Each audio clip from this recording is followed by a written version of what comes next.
Hey guys, good evening and thanks for joining. First of all, apologies from my side. Actually, my meeting is extended from 7 to 7:30. Apologies from my side. So let's start for today class. So in the last class, we discussed about DNS and also DHCP and IP address management. All those are servers.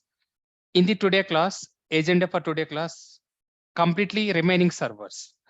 Every organization will maintain couple of servers. So far we completed 2 servers. One is a DNS and DHCP. So even organization will maintain other servers also.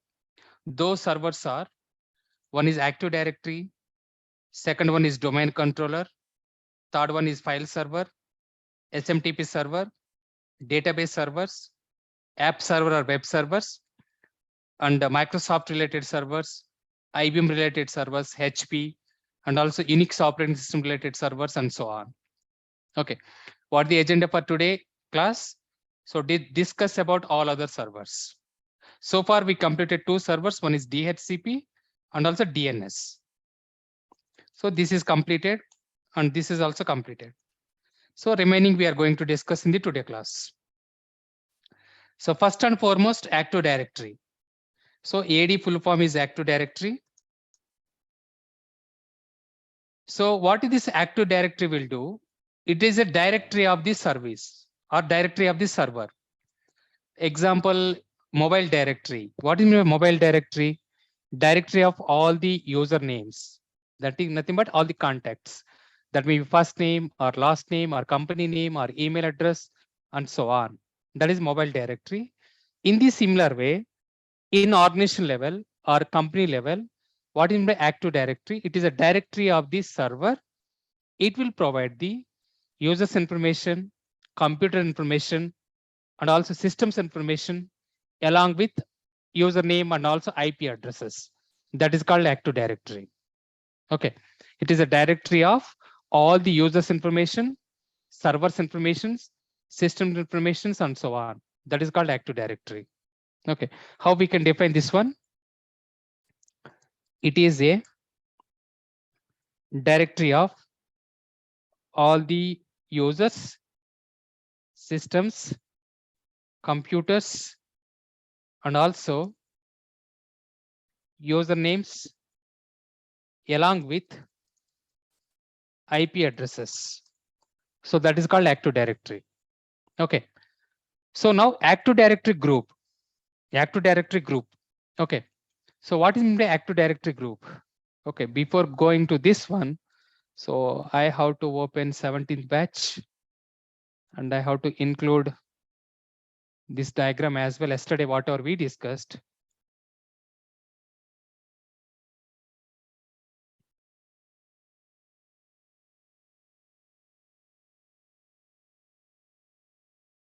So this is DNS records.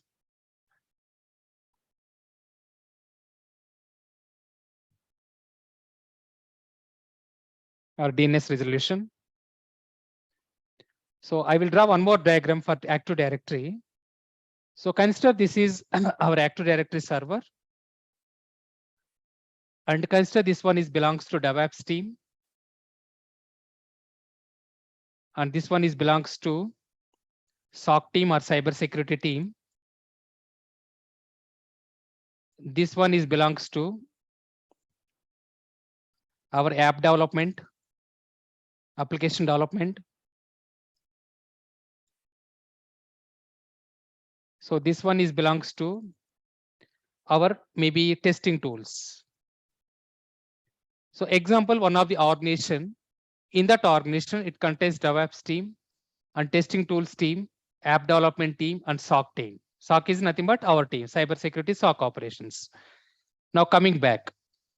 So now I'm going to discuss about Active Directory group. Active Directory group. What is my Active Directory group?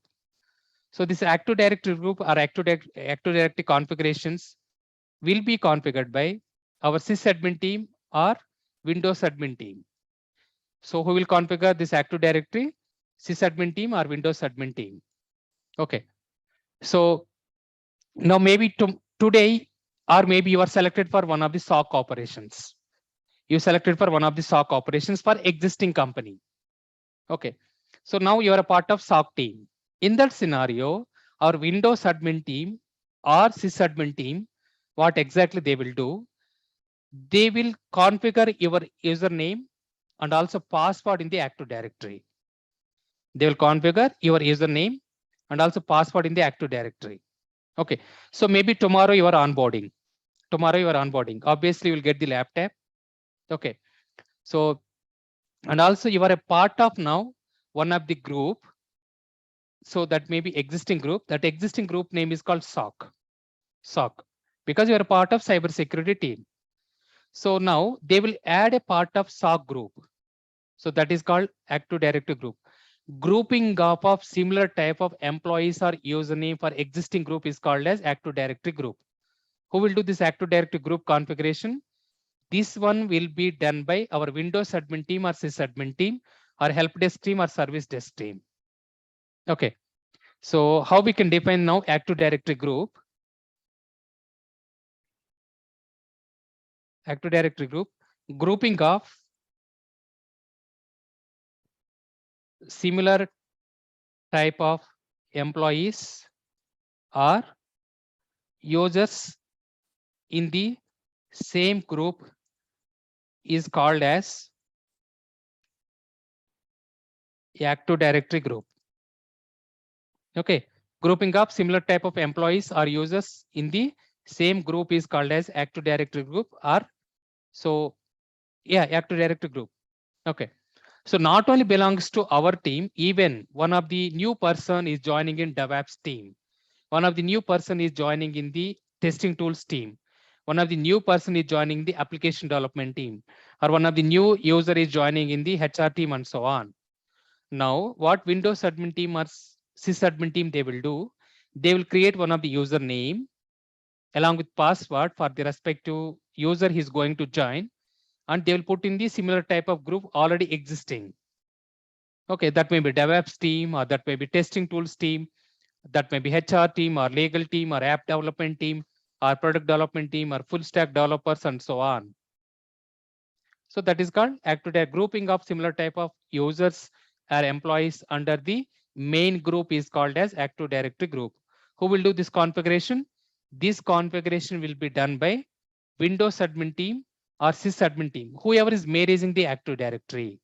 Whoever is managing the Active Directory team, those people they will configure. Okay. So note I am providing, note adding the new user or employee will be done by Windows admin team or sys admin team. So these team will configure. So either under Windows admin team or sys admin team. Okay, sorry. So sys admin team or Windows admin team, they will configure under the existing groups. Okay, this is a part of our Windows team, Windows server team, or sysadmin team or Windows admin team. Okay, that is called Active Directory group. So that is the first server. Second server, we are going to discuss about domain controller, not data center. DC means we have two different types of full forms. One is data center. Second one is domain controller. Domain controller. So now we are going to discuss about domain controller, DC. So DC full form is domain controller. What is this domain controller will do exactly? So as I said, domain controller is a centralized authentication authorization server.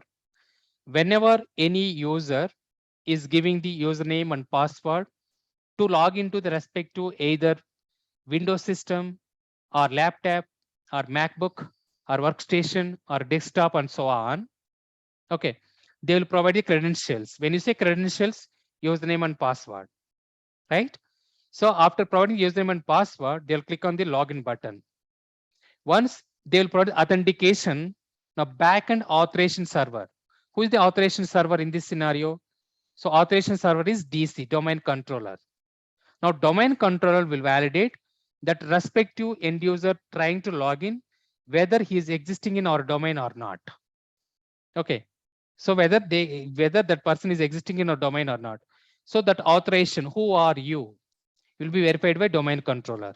Okay. So how we can define this one now?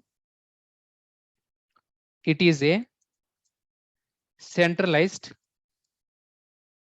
authentication and authorization server. So whenever username or password is given by an end user, DC will validate whether the user is existing in domain controller or not.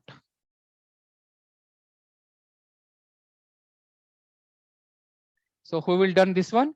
Domain controller. For every action, so we can call it as a log. Every computer recorded activity or every action, we can call it as a log. So that may be anything. Whenever end user is trying to log in, or whenever is trying to access application, whenever user is trying to log into server and so on, everything is an action. So this action will be done by, so in the form of logs. Okay. So how we can define this log? Log is a computer recorded activity. Log is a computer recorded activity, right? Now, coming back here, how to check or verify the logs in our Windows laptop. So example, you can open event viewer. So once we are clicking on event viewer, we can see in our laptop, what are the different types of logs are generated. In our laptop, what are the different types of logs are generated. Just click on Windows logs. You can see there are application related logs. There are security related logs. There are setup related logs. There are system related logs. There are forwarded event related logs. So these are the 5 category of the Windows operating system. Whenever we'll say application logs, in my laptop, whatever applications I'm trying to access, all those logs will appear. So security related logs meaning here, authentication failure as well as authentication success. Audit related logs. Audit related logs, we can call it as authentication failure or authentication success. Meaning here, once the user is logging into laptop or MacBook or server or a database or application, or maybe even desktop as well, there are 2 probabilities.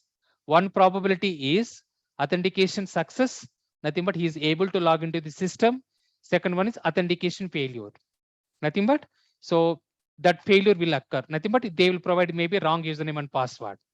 So these are the 2 probabilities normally we can define. One is authentication success and authentication failures. Okay. For every activity, whenever user is trying to do, backend, it will generate one of the log or event. So that event we can represent as an event ID. Especially in the Windows operating system, for every event, one of the dedicated or unique ID is available. That dedicated or unique ID is called as event ID. Event ID. Example, you can just go and sit down.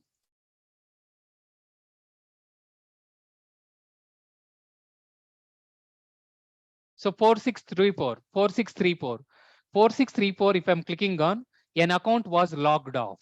An account was logged off. Nothing but he completed his work.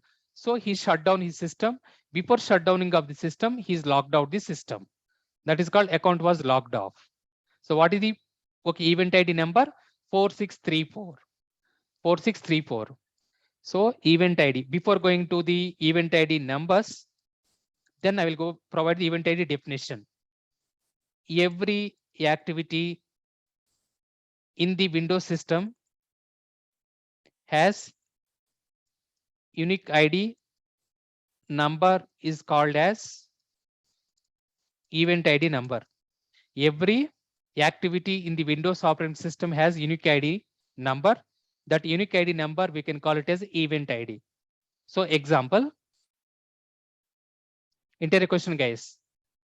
Interview question. Could you please explain about 3 or 4 different types of event IDs in the Windows operating system? Could you please explain about 3 or 4 different types of event ID numbers in the Windows operating system? So just now we have seen what is the event ID number 4634. What is the 4634 is belongs to an account was logged off. So event ID 4634 is belongs to account was logged off. In this similar way, you can go and you can read everything. Okay, so log on type, it will provide information, and also log name, security log, and source Microsoft Windows security, because nothing but I'm using Microsoft Windows related laptop. Logged on. So this is happened on 7/29. That is nothing but just 20 minutes back. Event ID 4634. Task category is log off. Keyword is audit success. Audit is success. So in this similar way, you can go and you can see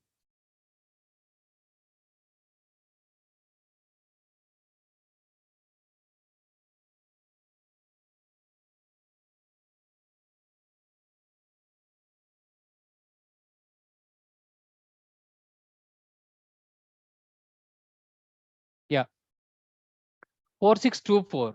4624, when I clicked on, an account was successfully logged on. An account was successfully logged on. So event ID, enter a question. Enter a question, this one. Event ID 4624 is belongs to account was successfully logged on. Account was successfully logged on. Okay. So in this similar way, you can see special logon 4672. 4672 is belongs to, so special privilege assigned to new logon. Nothing but one of the role is assigned. One of the role is assigned. So 4672 event ID 4672 is belongs to special privilege assigned to new logon. Nothing but it's one type of special logon. Okay. So special privilege means here new role assigned to new logon. That may be user access, that may be admin access. That may be user access, that may be admin access. Okay. Next one is event ID. Event ID 4625. 4625 belongs to authentication failure. Authentication failure will fall under event ID 4625. Enter a question. This is enter a question. So they will ask, could you please explain about 2 or 3 different types of event IDs? That means at least you have to remember 3 or 4. 3 or 4. Okay. One event ID 4634 is belongs to account was logged off. 4624 is belongs to account was successfully logged on. 4670 is belongs to special logon. 4625 belongs to authentication failures. Authentication failures. Okay. So these 3 are, it's okay. These are all well and good. There is no problem at all. Coming from attacker point of view or hacker point of view or intruder point of view. So they will use a trial and error method and also probability, permutations and combinations. So attacker will use trial and error method or maybe different types of permutations and combinations. So what is a trial and error method? So trial and error method meaning here. So example, in a Boolean algebra or arithmetic or logical way, if you want to make a sum of the two numbers equivalent to 20, if you want to make a sum of the two numbers equivalent to 20, so that is nothing but arithmetical way. So a plus b equivalent should be, a plus b equivalent should be 20, it has to come. What are the different types of trial and error method we can assign? What are the different types of trial and error method we can define for this one? Anyone? 1 plus 19, 2 plus 18, 3 plus 6, 17. Yes, that's right. 1 plus 18, 19, 2 plus 18. Okay, so 3 plus 17. Okay, in the similar 4 plus 16 and so on. So I mean, including 10 plus 10 as well. and so on to up to 10 plus 10. So this is the trial and error method. So two numbers sum equivalent to 20. So what are the different trials and errors we can provide? 1 plus 19, 2 plus 18, 3 plus 6, 17, 4 plus 16, 5 plus 15, 4 plus, okay, so 16, 4 plus 16, 5 plus 15, and so on. In the similar way, same as it is, attacker also will use trial and error method to compromise the system. Example, if I know your Gmail ID, in that scenario, I will try with your first name, I will try with your last name, I will try with your password, try with 1, 2, 3, 4, 5, 6, 7, 8, and also try with one. So password at the rate of 1, 2, 3. There are different types of permutations and combinations and also trial and error methods. Okay. So always, why I'm giving too much in-depth analysis for this one itself, always failures are very, very important as compared to success. Okay. So because attacker in first instance itself, he can't compromise.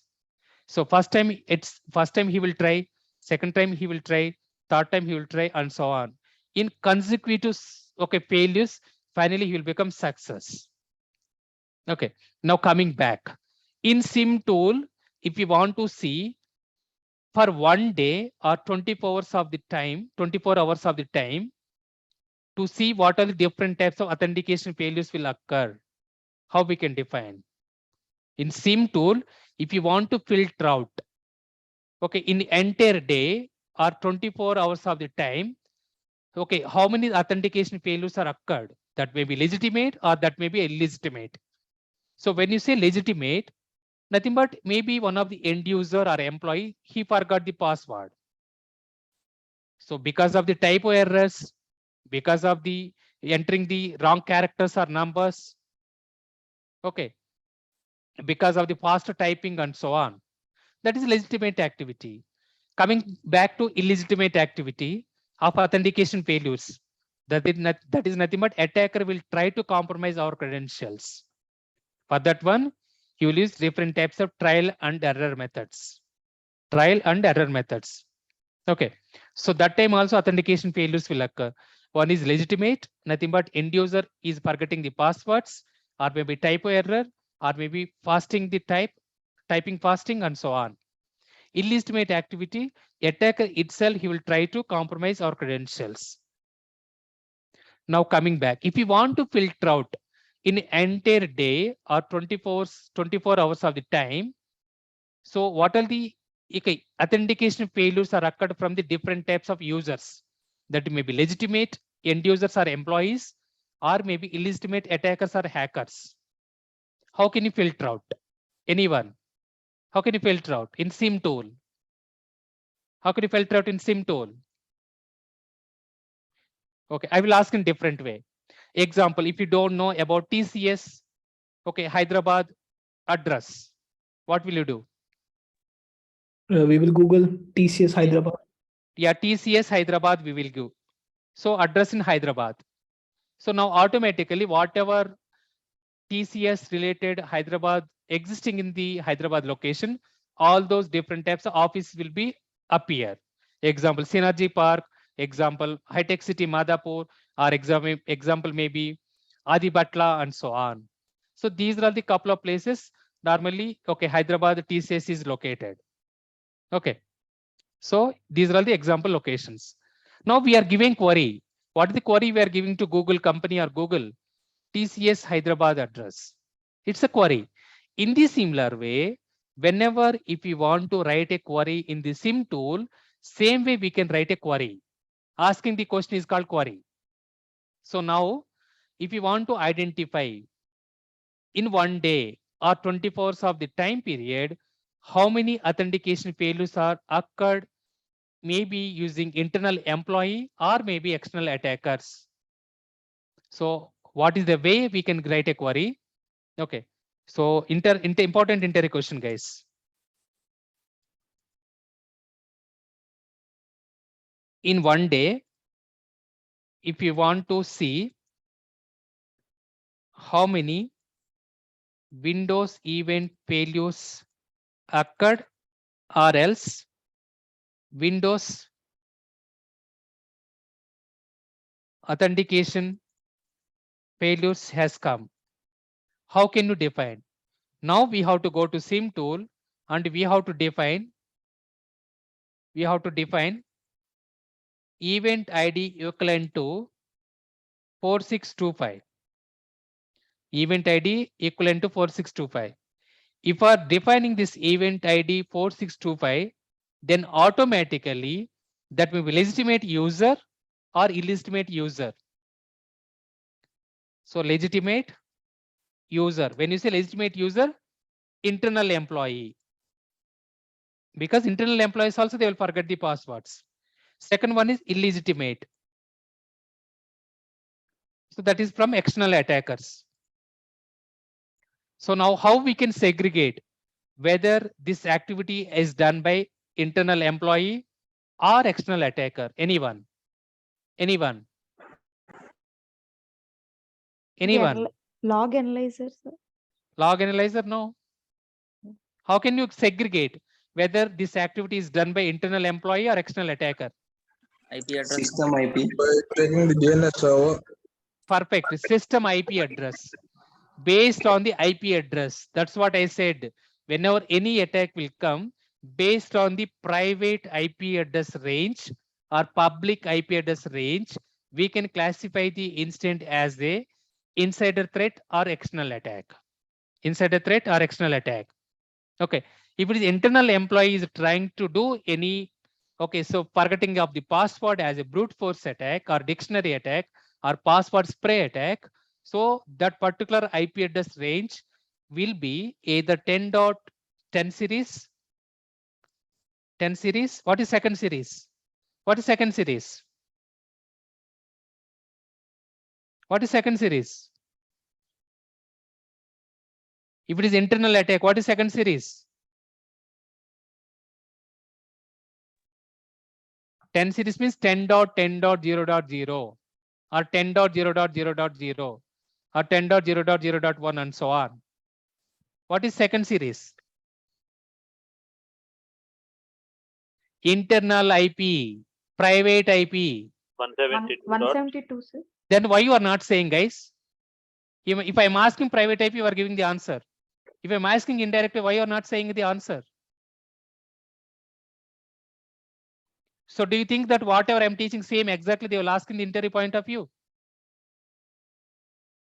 If I'm saying private IP range, you are giving the answer. If I'm saying from the external internal point of view, you are not giving the answer. Don't think that whatever terminology I'm using for teaching and whatever external attack, I mean interviewer is asking same way they will ask. Maybe my terminology is different. Maybe his point of terminology may be different. But you have to understand the concept. I already provided previously itself classification of IP address. Private IP address range and public IP address range. Private means within the internal IPs. Public means outside of the organization. Clearly, I said that time itself. Now you are getting confusion. Internal means private. External means public. Did they say or not? Sir, yes, sir. Yes, sir. Sorry if I'm rude. Please understand the concepts. Don't think I'm aggressive. Whatever training I'm for your future purpose only. It's not for my business or not for my beneficiary. 10 series, that is one thing. Sorry, guys. 172.16 series. What is third one? What is third one? 192.168. Yes, 192.168. If this range, then it is called it as internal employee attack of the brute force or dictionary or password spray. It is a legitimate user. Coming back, illegitimate user, external attacker. So other than above three ranges, we can call it as external attack. External attacks. Yeah. So this is the way we can filter out in one day or in 1 hour in 365 days.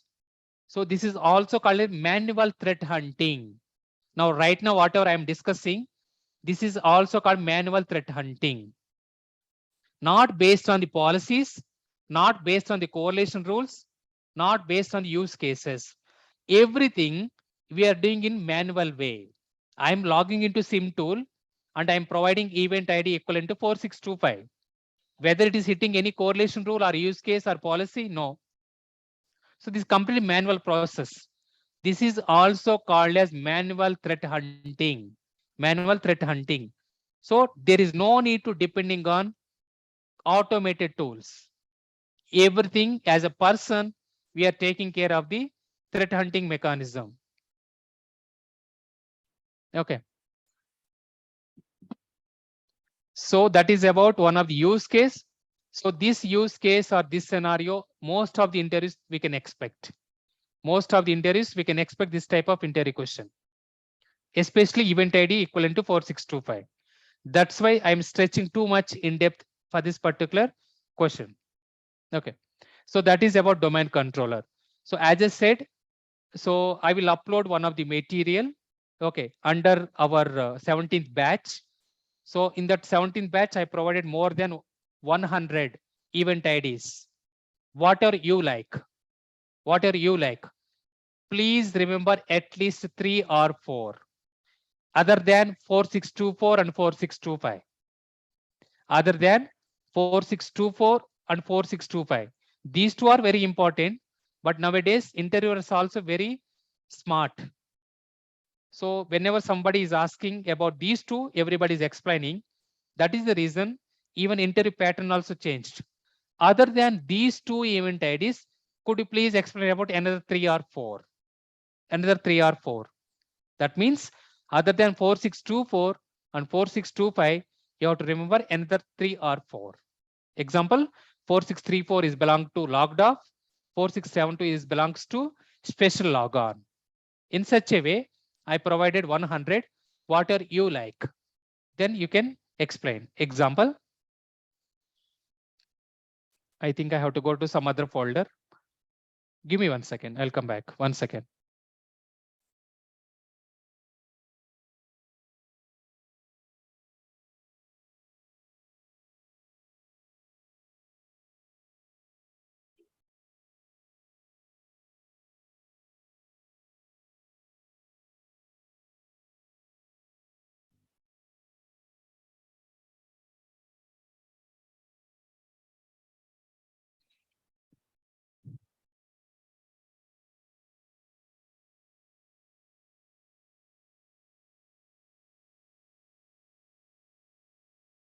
So are you able to see my screen?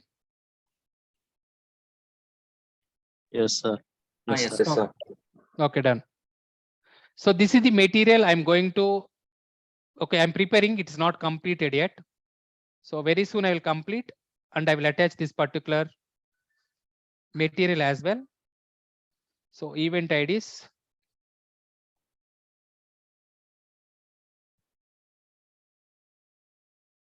So this is I prepared when I was teaching in Bangalore V-Square Technologies in 2018.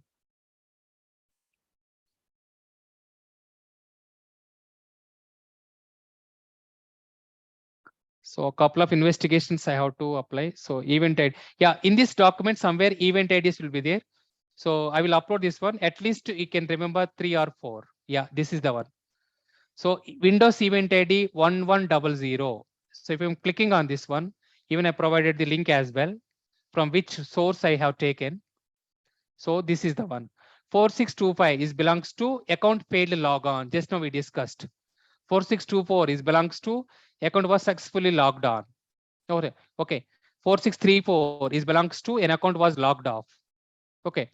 4647 user initiated log off. So 4649 belongs to replay attack. So at least you have to remember 3 or 4 other than 4624 and 4625. Is it clear or not?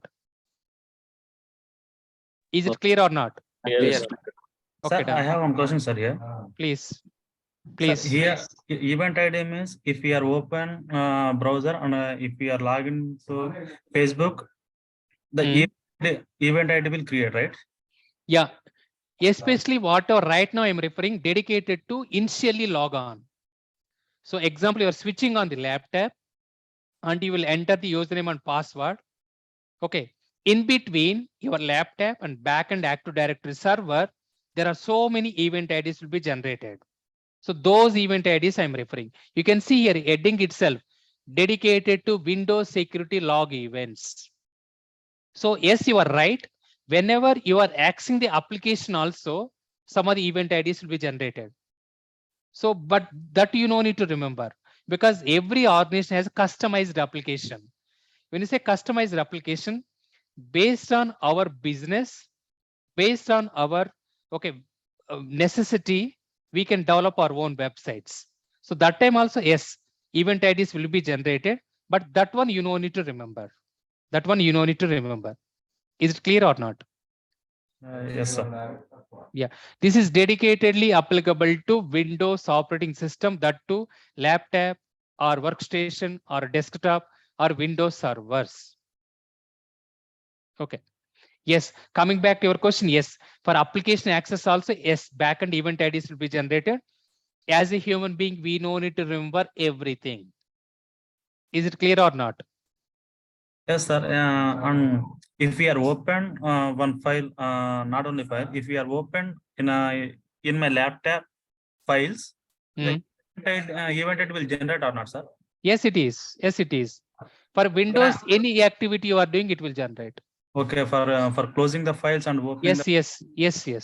For whatever it is software also, VLC media, whatever it is. Yes. Okay, sir. Thank you. Yeah. So that's why I said for every activity. That's why I said every activity it will generate the file. Every activity means yes, file opening, file closing also one of the activity.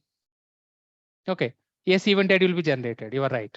Yes, my actual confusion, I'm thinking when I log into Facebook, the event will generate, but when we search in WhatsApp web, we need to log in. We have to only scan, sir. That's why if it is available or not. No, every activity, whatever you are doing in the Windows operating system, event ID will be generated, even you are accessing the application as well. Yes. Okay, sir. Yeah. So that Sir, is about. Is it available for one day only, or we can see for? No, even for 365 days also. It's a filtering part. So not only just for one day, just I give 1 day example. Instead of 1 day, you can put for 1 hour. Instead of 1 hour, you can put 365 days or 190 days or 90 days and so on. How many days you are storing the logs? That is called retention policy. Retention policy. When you say retention policy, storing of the logs is called as retention policy. Storing of the logs, we can call it a retention policy. Example, you are storing the logs for 1 year. Yes, we can see for 1 year event IDs, failures as well as success. But if you are storing your under retention policy only for 90 days, we can see only for 90 days data. It's based on retention policy that we can discuss in future. Is it clear? Okay, sir, clear. Yeah, thanks. So next one is, so far we completed Active Directory and Domain Controller. If you want to integrate Active Directory or Domain Controller or any other server logs to SIM tool, Active Directory, Domain Controller or Windows Server or Linux Server or Database Server, any server logs to SIM tool, we will use collector agent method. Collector agent method. Note I am putting here. If we want to integrate any server logs to SIM tool, we will use collector agent method. Collector agent method. So what is this by collector agent method? And who will provide this collector agent? Collector agent will be provided by vendor. Collector agent will be provided by vendor. Example, if you are using SIM tool of Splunk, we can call this Splunk forwarder. If you are using IBM QRadar, we can call it event receiver. If you are using Exabeam, we can call it collector agent. If you are using logarithm, we can call it as a logarithm collector agent. Okay, example, if you are using IBM QRadar, so IBM vendor will provide event receiver collector agent. In IBM terminology, we can call it as event receiver. Okay. In logarithm, we can call it as a collector agent.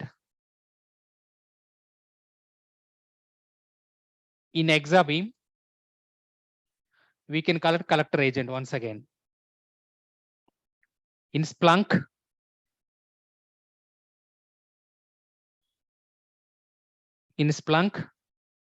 we can call it Splunk forwarder. Splunk forwarder. So it depends on which tool you purchased, whether it is IBM QRadar, whether it is Logarithm or Splunk or Exabeam or Azure Sentinel or McAfee or some other RSA and so on. Okay, vendor to vendor, these terminology will be vary, but concept backend wise, it is same as it is. We have to install this agent on, okay, so server, and we have to collect the logs. For that one, we have to open one of the port number as well.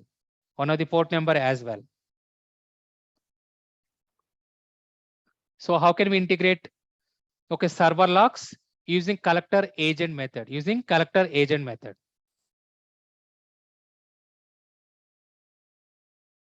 So please, you can remember this one. And if you want to integrate any network or security related logs, example router, switch, load balancer, and also firewall, proxy, network IDs, network IPS, and so on. Which log method we have to use? Anyone? Which log method we have to use? We discussed already. Router, switches, load balancer, firewall, proxy, network IDs, network IPS, and so on. Which log integration method we have to use to integrate the logs? Anyone? Network IDs. That is IDS IPS tool. Method I am asking. Yes, someone said that's correct. Syslog, sir. Perfect answer. Syslog server method. Syslog server method, port number? Port number? 514, sir. 514. Yes. At the time of ports and protocols, we discussed this topic. So if you want to integrate any network and security logs, we will use syslog server method with port number 514. Okay. So that is about overall Active Directory and domain controller. Not only domain controller logs, as I said, every server logs, any server logs. Please remember this is the keyword. I'll ask in future. Please remember this one. This implementation level, but even though, yes, we have to remember. So next one is database server. I'm not going in proper sequence. Okay. So database server, what exactly it will do? It will maintain all the data. Database, nothing but it will maintain all the data. It will maintain all the data. All the data of the organization. Okay, when you say all the data, there are two different types of data. One is critical data and second one is non-critical data. Critical and non-critical. So every organization will classify the data as a critical data or non-critical data. So once again, this critical data or non-critical data is divided into types of the data or subtypes of the data. So main types are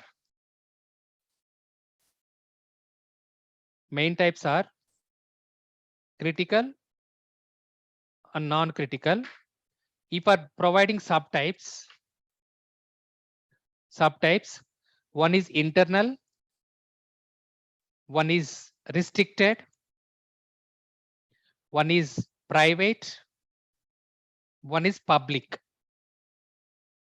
Okay, so internal, restricted, private, and public. So these are all the 4 different types, subtypes we have. Example, if I want to show practically, example, I'm opening one of the Excel sheet.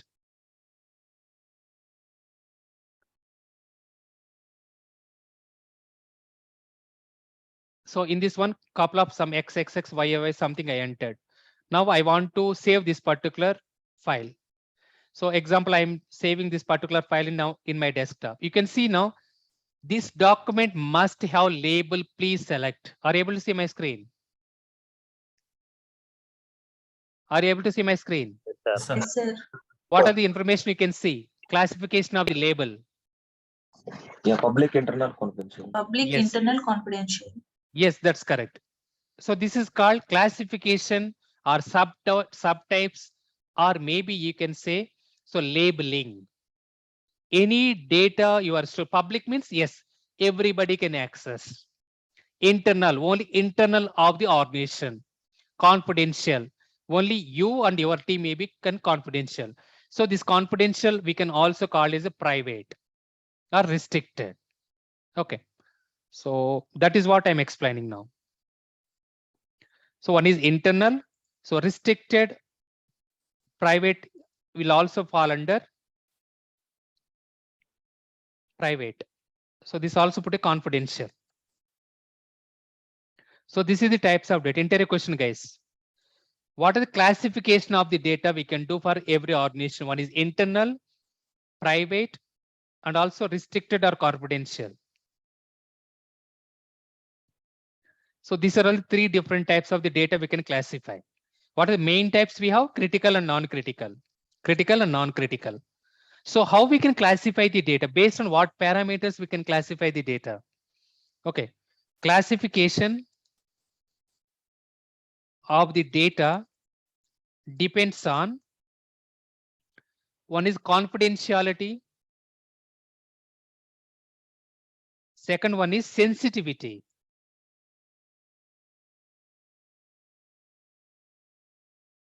One is confidentiality, one is sensitivity.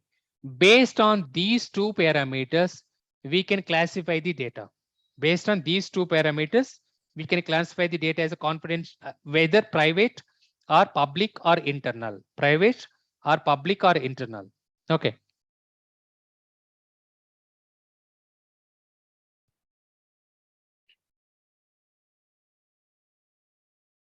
So this is CASSP question, guys. If you want to write CASSP certification of the exam, in the certification of the exam, they will ask this question. So how can you classify the data? They will give 4 options. A, confidentiality sensitivity. B, confidentiality integrity. C, integrity availability. And D, sensitivity and also integrity. So what is the answer you have to provide? Confidentiality sensitivity. Okay, this is CASSP question. So CASSP is a certification, basically certified ethical hacker, CASSP, CISA, CASM, all these are certifications. So database server will maintain all these critical data, non-critical data, internal data, private data, public data, everything it will store. That is called database server. Okay, database server. So once again, we have different types of data on the personal oriented, personal data types. Personal data types. So what are we discussed? Corporate IT. All these are corporate related. Now personal oriented also, we can classify the data. One is PII data. When you say PII data, personal identifiable information, that is PII data. Second one is PHA data, personal health information. Personal health information, that is part of PHA data. Okay. So these PII data, it's a completely GDPR compliance. GDPR compliance, one of the leading technology right now in the market of GRC vacancy. GRC vacancy. GRC means governance, risk and compliances. It is a part of information security. It is a part of information security.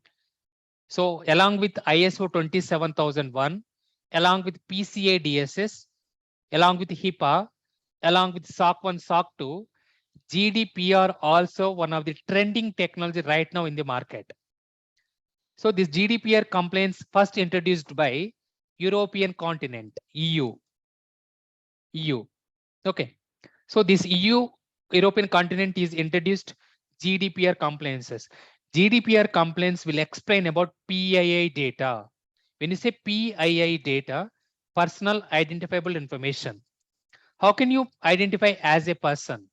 How can I identify you as a person? Anyone? What is your identity? What is your identity? Name. Name. Okay, what else? Aadhaar card, Aadhaar card. Perfect answer. PAN card, PAN card. Job role. Job role. Job role is same with the same name, same multiple people also will be there. Voter ID. Voter ID. Perfect. Next one. Driving license. Driving license. Perfect. Passport. Passport. Your email ID. Email ID also unique. If it is existing email ID, it can't take. Please go and try. Create one of the Google sign up account or Facebook account and so on. If any existing account is there in the database, it will not accept it. Email ID. Yeah. Mobile number. Mobile number or contact number, you are right. So all those are okay, identity of the person. This PII data is exposing to the public or attacker. There are a lot of penalties or fines will be there. That is a part of which complaints? That is a part of which complaints? Which complaints? GDPR compliance. Yes, GDPR complaints. Please remember this one, guys. 1 second, we can discuss part of GDPR complaints. Second one is PHA data. PHA full form personal health information. So it is related to health. So hospitals or even software or IT or any other civil, mechanical, electrical, BPO sector or call center, whatever it may be. One person disease, they should not expose to the other employee at the time of joining of the company. Okay, couple of companies, they will do medical test before joining in a company to see or to verify whether you are fitting into the role or not. Okay, even couple of people, if we have any disease, okay, couple of companies, they'll accept.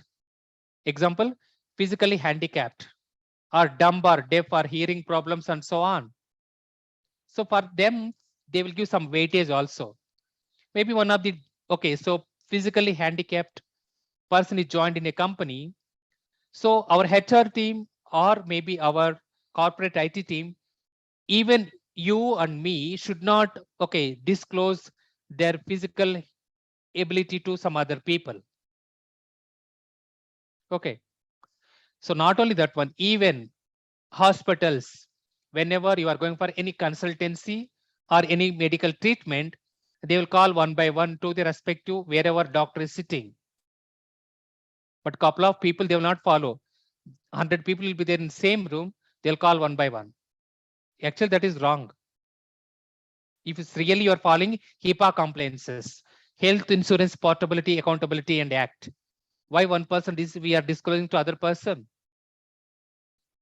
So even companies and hospital has to follow this HIPAA compliances also. So Health Insurance Portability and Accountability Act. So most of the cases, pharma companies, healthcare industries, hospitals, they will follow this HIPAA compliances. So this is also one of the personal oriented data. Okay. So we can discuss in future more about GDPR compliances and PII data and PHA data and so on. So these data also using DLP, data loss or data leak preventive mechanisms, we should not disclose or we should not, okay, breach the data. That's why we have to implement DLP, data loss or data leak prevention. To maintain all these different types of data, every organization will maintain a couple of database servers. That is called database server. So one is business oriented data. Second one is personal oriented data. One is corporate IT related oriented data. Second one is non-corporate IT, nothing but personal oriented data. Who will maintain all those data? Database server. Example database servers are, example DB servers are,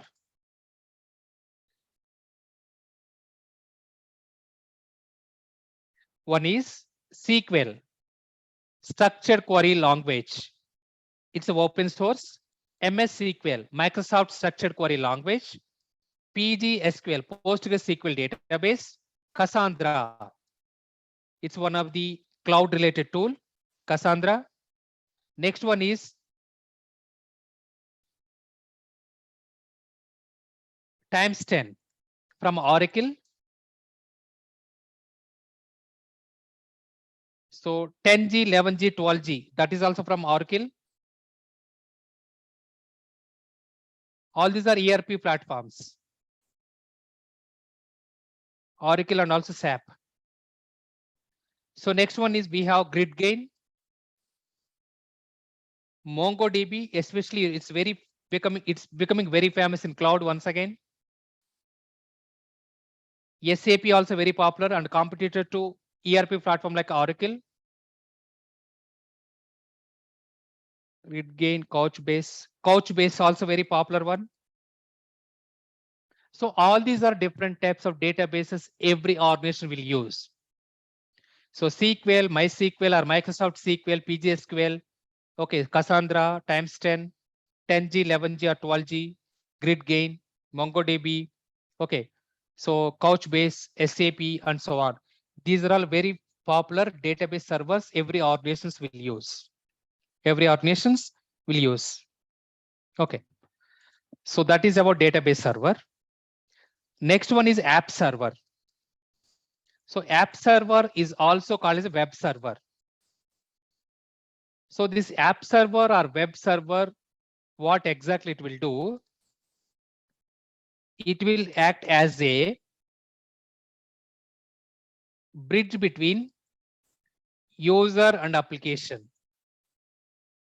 User and application, meaning here on top of the server of app or web, whatever applications you are hosting.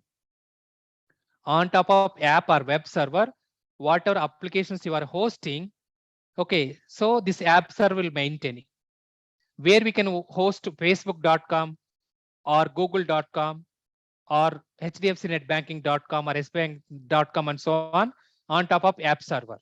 Okay, every application development contains three layers. Example, Facebook 3-tier architecture or otherwise application 3-tier architecture. Application 3-tier architecture. So every application 3-tier architecture contains user console or user layer, logical layer or logical link control. So this is also called business layer. Logical layer or business layer. Third one is database layer. So these are three layers. One is user layer or user console. Second one is logical layer or business layer. Third one is database layer. These are three different types of layers. Every application 3-tier architecture contains. Who will do this application 3-tier architecture? Application development team. Example, maybe, okay, so you want to develop one of the application. So you have to configure user layer, you have to configure business or logical layer, even backend database are also important. So what is mean by this one? Example, if you can open facebook.com. So this is which layer? Anyone? This is which layer out of these three? Out of these three, whatever right now I'm showing, this which layer? User console. User console or okay, user layer. Once you are clicking on username, email number or phone, sorry, email address or phone number and entering the password, clicking on login button, then it will go to some of the home page of the facebook.com, whatever account you created.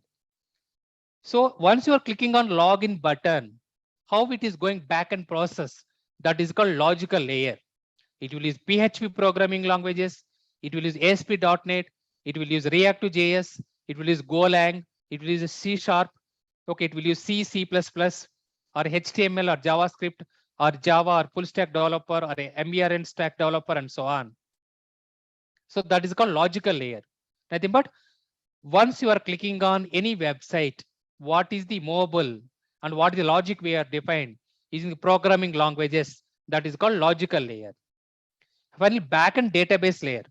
Database layer also, it will verify whenever your account is created. You are existing in the database layer, then only you are able to log in. If you are not existing, then you are not able to log in the respective application. So if you are going for application development vacancy, product development vacancy, and also mobile development vacancy, they will ask this question. Not for us.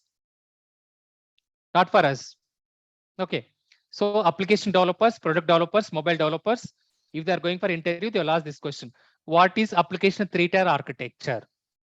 So in tomorrow class, we are going to discuss about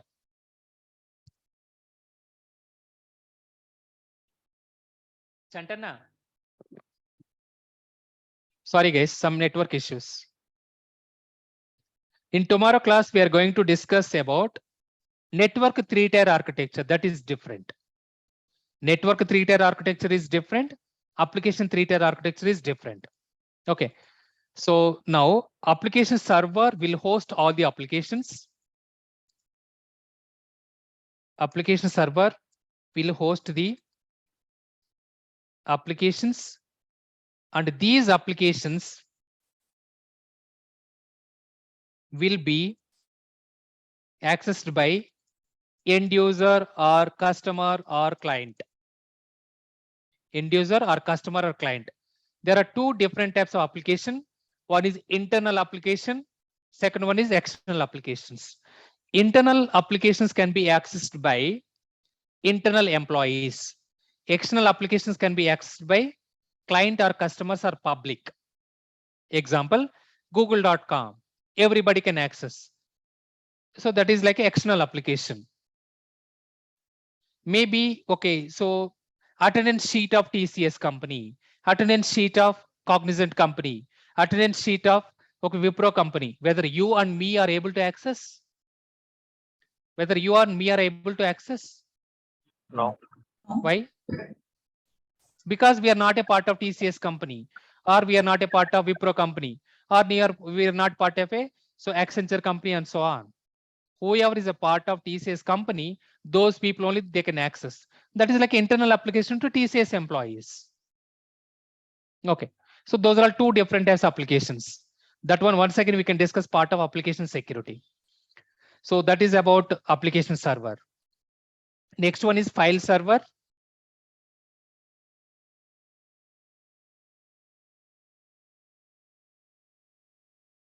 So file server, it will act as a centralized server where we can store all of our teams wise files or personal oriented files. Okay, so it is a centralized server where we can store all of our team wise servers or personal files as well. So example, so DevOps teams files, one of the folder they will create. Who will create this DevOps folder? Or testing tools, or machine learning or artificial intelligence, or HR team, or admin team, or SOC team, okay, or data science, and so on. So for every team wise, they will create the folders. So example, you are a part of SOC team. Whether you are able to access the finance related files, whether you are able to access the finance related files? No, sir. Why? Privileges. Because you are not a part of finance. You are not part of finance team. Whoever is a part of finance team, those people can access the finance related files. You are a part of, okay, example, SOC team, whether you are able to access DevOps related files, no. So whatever access restrictions, who will do this access restrictions? file server admin. Note I'm writing. Note. So file server admin will provide grants or permissions to access the files based on team wise. So based on team wise only we can access the files. Okay. So you are trying to access the other files also, we can't access. So if you want to monitor someone is trying to access other files, we have to use one of the solution. What is that solution? Anyone? Event log. No. If you want to try to access other files, who Sys- has access to what? One solution we will use. What is the solution name? Endpoint level. Endpoint level. One of the solution we will use. File access. Endpoint security side. Endpoint security side. Endpoint security side. I given hint also. You can give now. I given total 5 out of these 5. Antivirus or EDR, DLP, FIM, HDS, HAPS, encryption. Which one? Which one? I given a hint also. Out of these 5, which one will use? File integrity. File integrity monitoring. That's correct answer. File integrity monitoring. File integrity monitoring. Couple of tools are available in the market. Example, CyberArk, Veronis, Microsoft. Okay. So United Health, CA Technologies. So dedicated to files also. Who is trying to do malicious activity? That may be internal employees or external attackers. That is called FIM solution. Example solution for file integrity monitoring. File monitoring is called file integrity monitoring. Nowadays, we are not using centralized server, physical server otherwise. Now everyone is migrating to cloud. Everyone is migrating to cloud. Now everyone using even the Microsoft cloud file servers. If it is Microsoft, which one? Microsoft, what is the cloud? Okay, so storing of the Azure. files. Azure. No. Azure is a service provider from Microsoft. Solution name otherwise. If you want to store the files in Microsoft Azure, what is that one we can call it as? Otherwise, Google, what we can call it as? Gmail. Drive. Google Drive, G Drive, Google Drive. Then what about Microsoft? OneDrive. So now file server slowly in future, they will do obsolete. So now everyone is going to use OneDrive or Google Drive to store the files based on the team wise. So OneDrive or Google Drive. Now, most of the organizations, they are migrating to cloud. Okay. So that is about file server. So now in tomorrow class, what I will do, we'll discuss about SMTP server, Microsoft and Unix. These 3 things I will complete in tomorrow class. Okay. So that's all for today. We discussed about now Active Directory, domain controller, file server, database server, app server. We have 3 more servers are pending. One is SMTP, Microsoft and Unix. Okay. Once this one is completed tomorrow, then I will start network architecture diagram. Please don't skip tomorrow class because it is very, very important. It's very, very important. Network architecture diagram. It's very important. Okay, that's all for today, guys. Do you have any questions?